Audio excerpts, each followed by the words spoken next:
Hi, this is Kerry Artak with Wicked Stocks, bringing you the daily Tesla report for Tuesday, December 12th, 2023. But before I walk you through the charts, as usual, just want to encourage you to please click like if you haven't already, subscribe to the Wicked Stocks YouTube channel, share the content if you would with friends and colleagues, and check out wickedstocks.com, where we offer a full suite of both daily and weekly analytical videos just like this one. Daily analysis in the SPY and the Triple Q, that is the S&P 500 and NASDAQ 100 ETFs.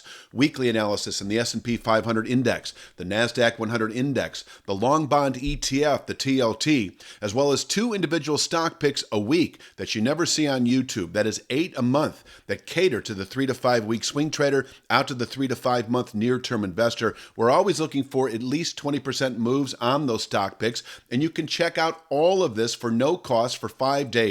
We offer a 5-day free trial up front with a wickedstocks.com subscription. So sign up for wickedstocks.com, check it all out. If you don't like what you see within 5 days, you can cancel your subscription at no cost to you whatsoever. Before I jump into the charts, just want to let you know that over the last week we did 2 stock picks, one on American Tower, the other on Nutanix.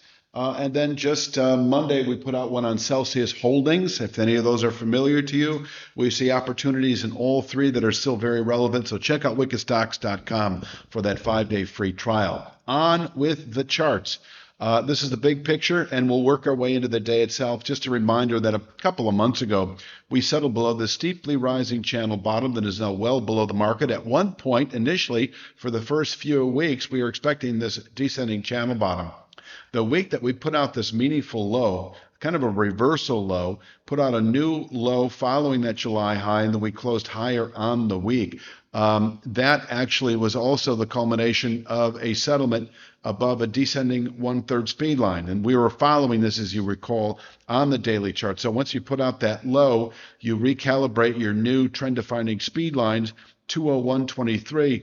It was much higher than it was in the low 220s. When we tested it, we fell off for a week, closed above it. That set up a 3 to 5 week buy signal, anticipating over that time frame. We're about 4 weeks into it now. The 257.10 to 262.71 region. This area, significant resistance, still a 3 to 5 week objective, and I'm going to say still a 1 to 2 week objective, really, above 237.30. We've been holding above this channel bottom for the last week and a half, and above which 1 to 2 week objective continues in this 257.10 to 262.71 region.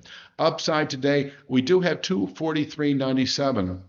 I can't remember exactly what we have here, but I do know that the high settlement price that was put out on Friday, high settlement following that pullback low about a week and a half ago, is in the 243 handle. 243.97 able to contain intraday buying pressures, and if we push through 243.97, 248.76 is in reach today, able to contain daily buying pressures. 248.76, nothing more than a trend line off the extreme highs.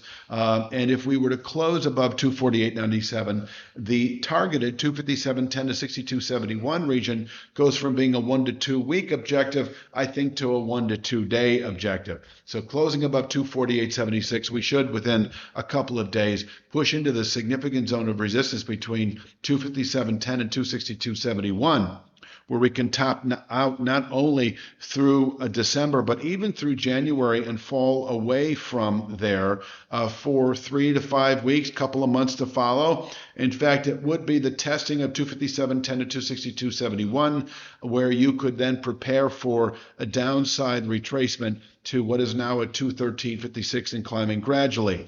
And so you could play the short side, you could liquidate a long position, assuming you have one based on recent buy signals, and even play the short side, whether that's shorting Tesla or reaching for out of the money puts. In this case, it could be 215 or 220 out of the money puts that don't expire for at least, I would go several months out on that, even though I think realistically it's more of a 3 to 5 month bearish rotation back to this structure. And that is kind of the big picture. Now, of course, if we were to close above 262.71, all systems go to the upside well into the first quarter. That would be a meaningful buy signal for not only 3 to 5 day, but 3 to 5 week, and even perhaps 2 to 3 month near-term investors. So that covers the upside pretty well. Just a reminder that upside today, 243.97, can contain intraday buying pressures. And if we push through 243.97, 248.76 in reach, where a daily high can be placed, we could fill this wedge out for a couple of days. But if we close today above 248.76, we should later in the week reach this long-awaited 257.10 to 262.71 region, where we can top out through the rest of the year and even through January. Now for the downside, 237.30, still meaningful base of support. But I don't expect to see 224.42 today, but I will say that if we close today below 237.30, we should by Friday's close over the next 3 to 5 days, continue south to 224.42. I think that's a realistic, pretty quick target. And then overall, 213.56 becomes, I'd say, by the end of next week. So if we close today, Tuesday, below 237.30, by the end of next week, within 1 to 2 weeks, we fall to 213.56, where we could bottom out through January perhaps and round back up into the 257.10 to 262.71 region. So as I was mentioning in recent audios, or videos rather, that 237.30 is a pivot point really through the rest of December, above which 1 to 2 week target remains at 257.10 to 262.71, and below which 1 to 2 week target begins, expecting downside activity to 213.56 over that time horizon, where we could bottom out possibly through January trade. I will also mention that if over the coming 2 to 3 weeks we were to settle below 213.56, that is our significant downside pivot point into the 170s and dropping. 172.73 becomes a 3 to 5 week objective. Within 3 to 5 weeks of closing below 213.56.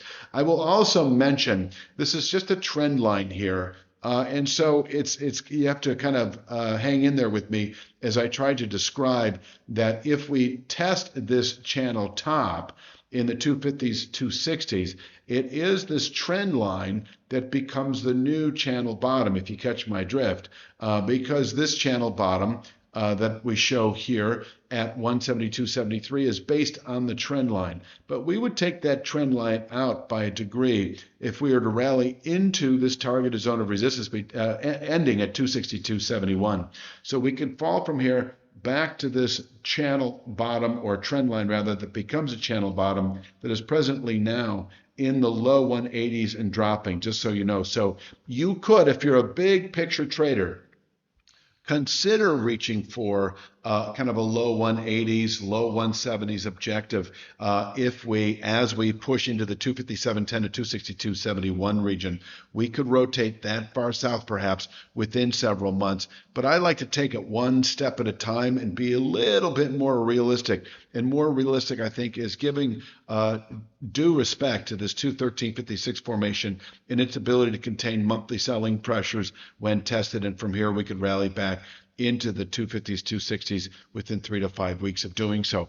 I'm going to leave it at that. Please click like, share, subscribe. Check out wickedstocks.com. Check out that American Tower, Nutanix, and Celsius Holdings stock picks we've done over the last 10 days. They're all very relevant right now, and you can check them out for free. You've got a 5-day free trial right up front. You'll even get our stock pick that'll come out in a couple more days. We do 2 a week. That's all I've got. You have a great day. I'll be back tomorrow with Wednesday's Tesla.